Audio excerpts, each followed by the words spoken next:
I wasn't sure the best way to do this. I'm going to try to maybe set up a Google Meet at some point, but for now, until I can figure that out, Mr. Francis is going to try to show me, but I'm kind of clueless. For now, I thought I would do it this way, and I could walk you through some of this iLearn stuff that maybe we haven't gone over in great detail in class. So bear with me. This is my first time making a video like this, and it may be all over the place, but y'all are used to that. Also, I miss all of you. I hope that you're staying safe. Okay, English. So for day 11, y'all are going to be doing oxymorons. And we talked about this really briefly in class. We talked about how in this specific stanza is not the right word, but we're going to call it a stanza. So like in this stanza, you have a whole bunch of oxymorons. And I think I told you wrong in class, actually. It's 2 words. You can see up here in the directions.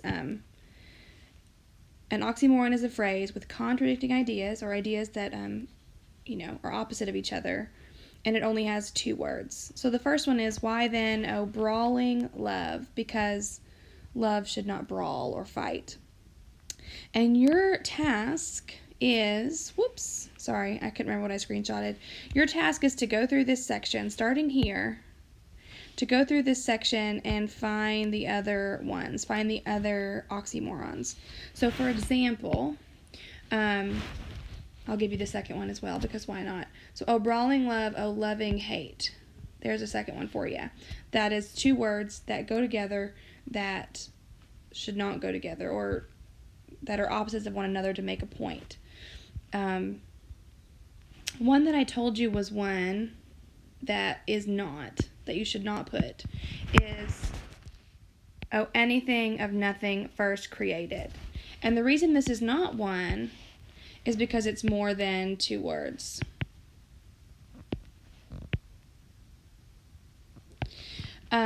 This is instead, I can't remember what it's called now, but it's something else. It's not an oxymoron. It has the same idea, it has the same kind of result, but technically it's not an oxymoron. So as you're working on this, just be sure to only mark the ones with 2 words. And check out this, you guys are gonna love it. Look at that rainbow ink. 2 words only, okay? Okay, we're going to go on to the next one as well, just because I don't want to make a whole lot of these videos, because I'm bad at technology stuff. So the next day, day 12, which is the day we were going to stop at, but now they've extended it to day 17, so we're going to go all the way through day 17, either in this video or in a couple of videos. Our character foils. And we talked about this very briefly during the Downsiders, when we said that Talon and Railborn were character foils because they were similar but also opposite. Just like Gouda and Lindsay were character foils. So, look at the following character pairs, and again, I've only shown you one, but there are, I think, 3 others. And I want you to explain to me, or give me 3 bullets for each character as to why they're foils. So I did Tybalt and Benvolio for you, because Tybalt. So for all of you who think that Tybalt is the coolest, this is for you. He's aggressive, he's impulsive, and he's only concerned with his family status, so not a great dude. That being said, he does things for what he thinks are the right idea, right? And then you have Benvolio, who's calm, so the opposite of aggressive. He's a mediator, so it's not really the opposite of impulsive, but like he tries to sit down with both sides, and instead of impulsively rushing in, he tries to figure out what's best for both sides, and he wants to stop the violence between the families, which again is the opposite of this for Tybalt. So for the character foils, I need you to do these things. You need at least 3 bullets per character.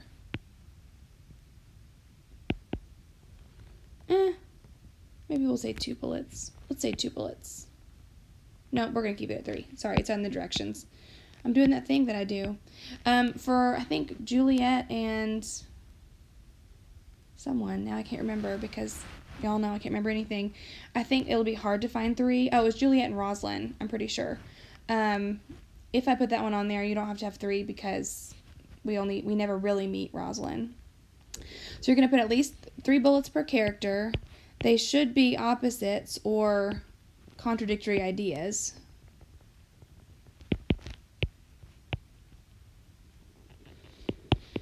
Contradictory ideas. And that's all for this one. Other foil characters. If you can think of any other characters that you could make as foil characters, and there are tons, you don't have to list 3 ideas for those. You could just do 1 or 2 bullets for those. Ugh, y'all. Okay, so you can just do 1 or 2 bullets for this one, if you choose to do it. And also, as you're working on this stuff, and you have questions, text me, email me, at least between 9 and 3. My email is literally open in front of me the whole day. My phone is with me all day, so if you have questions at 5 p.m. or 6 p.m. or 7 p.m., that's fine, text me. This is kind of a different circumstance than if we were in regular school, and I want to be here to help you as much as you need. And if I set up a Google Meet, it'll be optional. I'm not going to make it required for those of you who maybe don't have reliable internet or who have work schedules or whatever. But it will be kind of like an office hours where you all can ask questions as needed. Okay? Okay, let's do one more for this video, and then I'll probably stop and go to another video. Whoops. Ooh. Man, I am not good at technology, it turns out. Okay, irony. So, has anyone ever heard that song, Ironic by Alanis Morissette? Hold on, I'm going to try to find it on my phone while I talk so I can play it and I can't play it, it has bad words in it. Irony is like this thing where you have, you expect one thing and something else happens. So, it would be really ironic if I expected to go to school and, I don't know, work a regular work day, and instead I walked in and they offered me $1 million, which is, of course, going to happen at some point. But there are 3 types of irony that we're going to talk about. There's verbal irony, situational irony, and dramatic irony. So you can see here, there's one for each, and I'm going to color code it because I can't help it. You have verbal irony. So verbal irony are statements that imply a meaning in opposition to their literal meaning.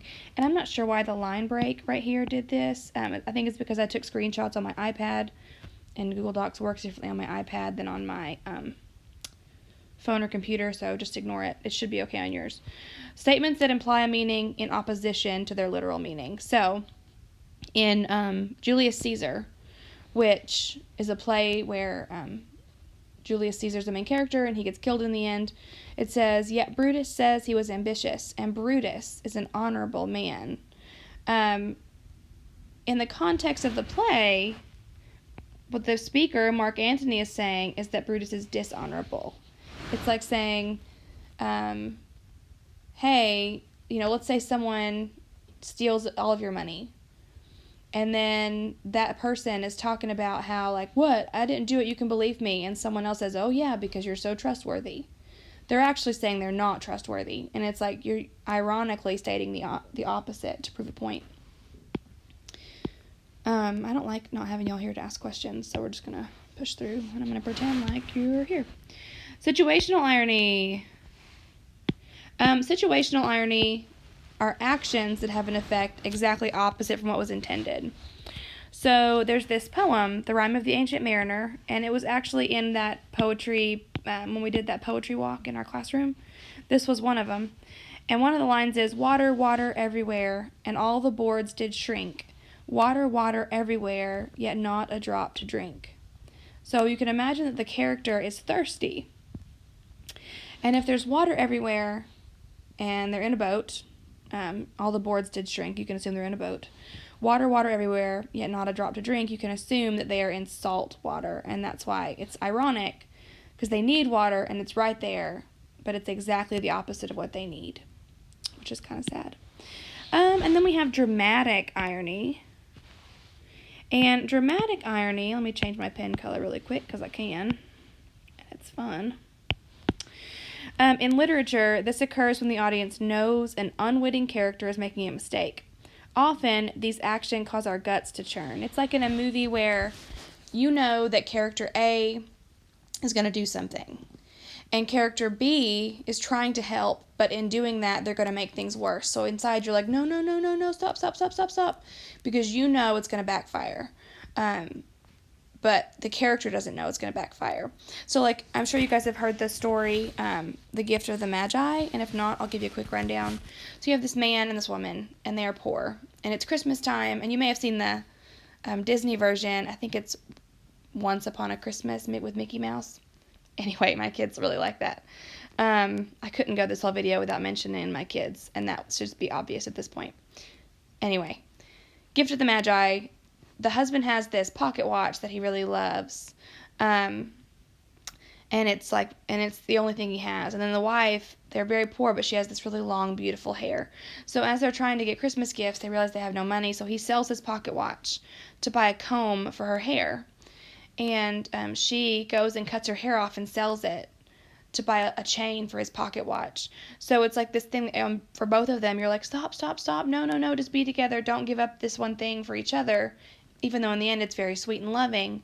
But it's such a dramatic irony, because you can see the drama unfolding because of what's happening. Does that make sense? So we're going to look at 3 examples in a moment, and I'm not going to tell you which is which because that would defeat the purpose of the iLearn, even though part of me really wants to tell you. But also I want to see if you understand it. Also, anything in iLearns that you don't get the grade that you'd like on, of course I'll let you make it up and redo it and whatever you need to do.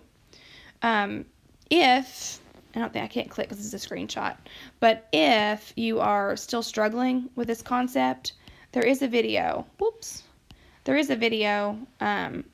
that I took all of this information directly from.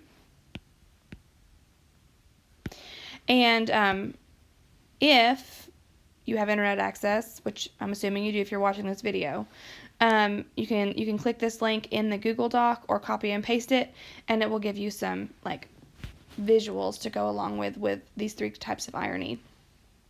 And that's only if you want. That's not required. Okay.